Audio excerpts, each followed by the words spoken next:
The victory no one expected. How Deborah, Barak, and Jael defeated the impossible enemy. There is something deeply transformative about realizing that God doesn't choose people by the same criteria we would use. He doesn't look at resumes, isn't impressed by titles, isn't intimidated by lack of experience. In fact, it seems God has a special preference for the unlikely, the forgotten, those no one would bet on. And when you truly understand this, when this truth penetrates your heart, everything changes. Because suddenly you realize that maybe, just maybe, God is looking at you too. Today, I want to tell you a story that forever changed the way I see God's plans. It's the story of 3 ordinary people who became extraordinary instruments in the Creator's hands. 3 people who, in different ways, said yes when everything around them screamed no. It's the story of Deborah, Barak, and Jael.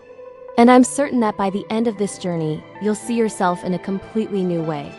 Let's go back in time to one of the darkest periods in Israel's history. Imagine a nation completely broken, crushed under the weight of oppression that had lasted 20 years. 20 years. Think about that for a moment. An entire generation grew up knowing only fear, humiliation, the constant feeling of powerlessness. The oppressor was Jabin, king of Canaan, and his military commander Sisera was like a permanent shadow of terror over the people. The situation was so desperate that villages were deserted. People had abandoned their homes, their lands, their lives. The roads that were once trade and meeting routes were now empty because no one dared to travel. Fear had become the air everyone breathed. And worst of all, Israel was completely unarmed. They had no way to defend themselves, no way to fight, no way to change their reality. Or at least that's what it seemed. Have you ever gone through a moment like that in your life? A moment when everything seemed so dark, so hopeless, that you couldn't even imagine how things could get better anymore? Moments when oppression doesn't necessarily come from a foreign army but from circumstances that seem bigger than you, problems that seem impossible to solve, situations that have stolen your peace for so long that you've almost forgotten what it's like to live any other way. It's exactly in this kind of scenario, when all seems lost, that God usually makes his most surprising moves. And then Deborah appears, a woman. In a culture where women were often invisible in important decisions, where leadership was an exclusively male territory, where female voices were rarely heard in matters of government or war, God chooses a woman to be prophetess, judge, and leader of an entire nation. Think about the boldness of that. Think about how much this must have bothered some, surprised others, and transformed many. Deborah wasn't just a leader in title. She wasn't there to occupy a ceremonial or symbolic position. People came to her from all parts of Israel seeking wisdom, seeking direction, seeking justice. And she judged with authority, spoke with clarity, and led with a firmness that came from something much greater than herself. Deborah had something that many leaders around her didn't have. She was deeply sensitive to God's voice. And one day, God speaks to her. It's not a suggestion, not a possibility to be considered. It's a clear command, a divine plan being revealed. God tells Deborah that it's time to free Israel, and that he has already chosen the commander who would lead the army. His name is Barak, and the message is simple, yet absolutely impossible to human eyes. God will deliver Sisera's army into Israel's hands. Now stop and think about the absurdity of this promise. Israel was unarmed. Sisera had 900 iron chariots. 900. To give you an idea of what this meant, it would be like today an army with war tanks, helicopters, and all modern military technology facing a group of people with knives and stones. The difference in power was brutal, overwhelming, ridiculous. Any military strategist would look at this situation and say there was no chance whatsoever. But Deborah wasn't consulting military strategists. She was listening to God. She summons Barak. And here the story becomes even more interesting, even more human. Barak doesn't say no. He doesn't refuse. But he also doesn't advance with the unshakable confidence of an action movie hero. Barak looks at the situation, calculates the odds, feels the weight of responsibility, and responds with disconcerting honesty. I'll go, but I'll only go if you come with me. I love this part of the story because it's so real. Barak wasn't a coward, but he also wasn't a fearless superhero. He was a man facing an impossible situation, and he knew he needed something beyond himself. He knew that Deborah's presence meant God's presence, and he wasn't willing to go without that certainty. Deborah agrees to go, but adds something that must have sounded strange at that moment. She says, "Yes, I will go with you. But know that the honor of this victory won't be yours. The Lord will deliver Sisera into the hands of a woman." For a military commander of that era, this was an unusual prophecy, almost humiliating. But Barak accepts. He doesn't argue, doesn't question, doesn't let pride speak louder. He simply obeys. And together, Deborah and Barak march toward the impossible. The battle scene is breathtaking. The valley of Kishon. The clouds begin to gather. Sisera's army descends with its 900 iron chariots, with all the confidence of those who have never lost a battle, with all the arrogance of those who believe themselves invincible. But God had a plan that no one, absolutely no one, could have predicted. The rain begins to fall. And it's not just any rain, it's a violent, intense, devastating storm. And those iron chariots, all that military power Sisera trusted in, suddenly become a deadly trap. The wheels sink in the mud. The horses slip. What was Sisera's greatest advantage becomes his greatest weakness. In an instant, the impossible becomes possible. Strength becomes powerlessness. Arrogance becomes despair. It's at this moment that Israel advances. Barak leads his men with a courage he didn't have before, a boldness that only God could have given. And Sisera, the powerful commander who caused terror for 20 years, abandons his war chariot and flees on foot, desperate, trembling, completely.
It's a living reminder that God is still looking for willing people. People who will hear his voice like Deborah heard. People who will advance even with fear like Barak advanced. People who will act in the decisive moment like Jael acted. And maybe, just maybe, you're that person. Maybe God is about to use you exactly where you are with everything you have, with everything you are, to win battles that seem impossible. To free people who are trapped. To bring hope where there's despair. To be an instrument of peace where there's war. Don't underestimate what God can do through a willing heart. Don't doubt the power he has to transform your story. And never, never forget, when God uses the unlikely, the impossible becomes inevitable.